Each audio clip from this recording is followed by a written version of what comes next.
Hello everyone, I am Jasmine. Welcome to my channel horror web with Jasmine. अगर आप मेरे channel पर नए हैं तो प्लीज़ मेरे चैनल को सब्सक्राइब कर लें। आज की ये हॉरर स्टोरी ट्रू इंसिडेंट्स पर बेस्ड है, तो आइए शुरू करते हैं बिना किसी देरी के। तो ये इंसिडेंट्स जिनके साथ हुआ उनका नाम है सुरेश। सुरेश जी एक बस कंडक्टर थे जो दिल्ली टू हिमाचल ऑलमोस्ट जाते आते रहते थे। और कंडक्टर का काम ऐसा होता है जैसे कुछ घंटे ड्यूटी की, फिर बीच में कहीं उतर गए, किसी और की ड्यूटी लगी। तो यूजुअली ये दिल्ली टू हिमाचल जाते थे। उधर के रास्ते सुरेश जी को काफ़ी क्लियर थे क्योंकि वो उधर जाते आते रहते थे। एक बार ऐसा ही हुआ कि वो बस में जा रहे थे, सब कुछ सही था, बस में सब सीट फुल थी क्योंकि फेस्टिवल सीज़न था तो बस फुल थी। एक जो ग्रुप था करीब 10-11 लोगों का जो भजन कीर्तन करते हैं, जिसमें ज़्यादा लेडीज़, थोड़े जेंट्स, बाकी कुछ बच्चे थे। बढ़िया सब गाते बजाते चल रहे थे कि एकदम से बस रुक गई। सबने सोचा ये क्या हुआ। ड्राइवर और सुरेश जी ने देखा टायर की हवा बहुत कम थी। मतलब वो लोग सोचने लगे कि ये कैसे हो सकता है। जाहिर है बस चलने से पहले सब कुछ चेक किया जाता है। ऑलमोस्ट 10 बज रहे होते हैं तो टायर बदलना होता है। ड्राइवर सबसे कहते हैं ये ढाबा है, यहाँ से खा पी लो, बाकी आगे हम लोग नहीं रुकेंगे, टाइम कवर हो जाएगा। जितने देर आप लोग खाओगे उतनी देर में टायर ठीक होगा। सब इस पर कोऑपरेट करते हैं कि हाँ ठीक है। फिर ये सब सही हो जाता है। कंडक्टर का काम ही होता है आवाज़ लगाते रहना सबको, चलो चलो, सब आ जाते हैं और फिर बस चलने लगती है। अब थोड़ा और आगे जाते हैं, करीब 1 बजे रात को ड्राइवर को कॉल आता है कि आगे का जो रूट है वो चट्टान गिरने की वजह से बंद है।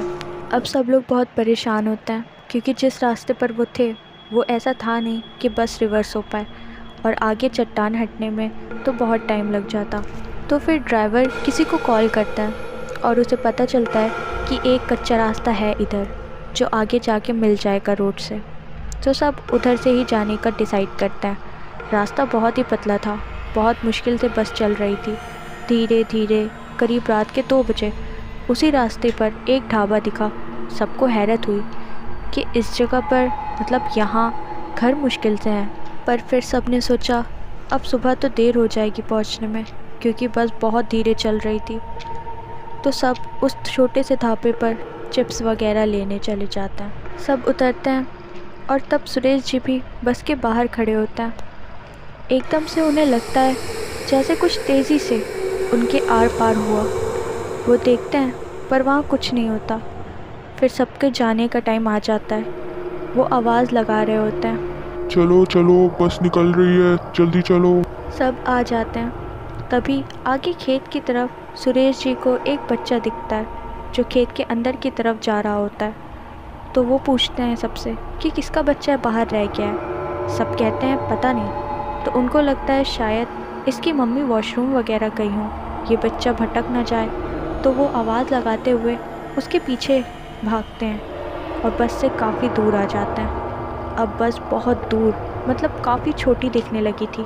इतनी दूर आ गए थे लेकिन उन्हें वो बच्चा नहीं दिखा और आगे बहुत बड़ी बड़ी झाड़ियाँ थी। फिर उस बच्चे की रोने की आवाज़ आने लगती है। उसकी आवाज़ का पीछा करते हुए सुरेश जी देखते हैं वो बच्चा अपनी माँ से गले लग जाता है।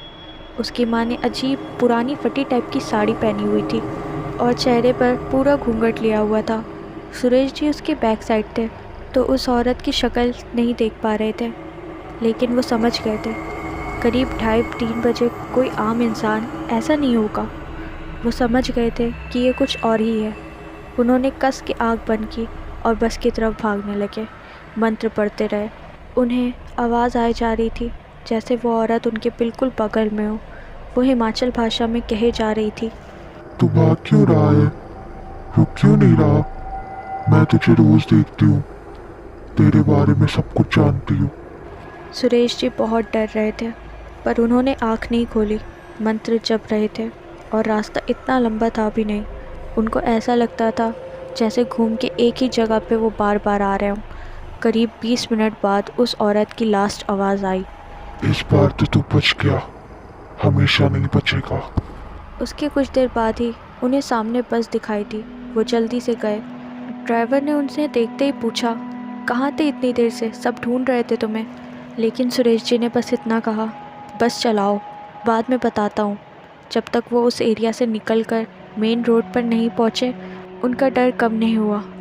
और जब वो मेन रोड पर आए तब तक सुबह भी हो गई थी। तब सुरेश जी को राहत आई।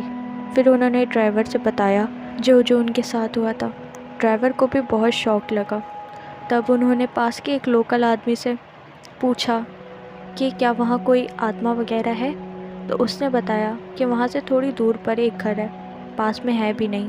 तब भी रात को बहुत आवाज़ें आती हैं, किसी औरत के चीखने चिल्लाने की। उस रूट से रात को कोई गाड़ियाँ नहीं आती, क्योंकि रात को एक बार एक औरत और उसका बच्चा कार में थे। मेन रोड ब्लॉक हो गई थी, वैसे ही कच्चे रास्ते से आ रही थी। वो 2-3 बजे रात का ही वक्त था।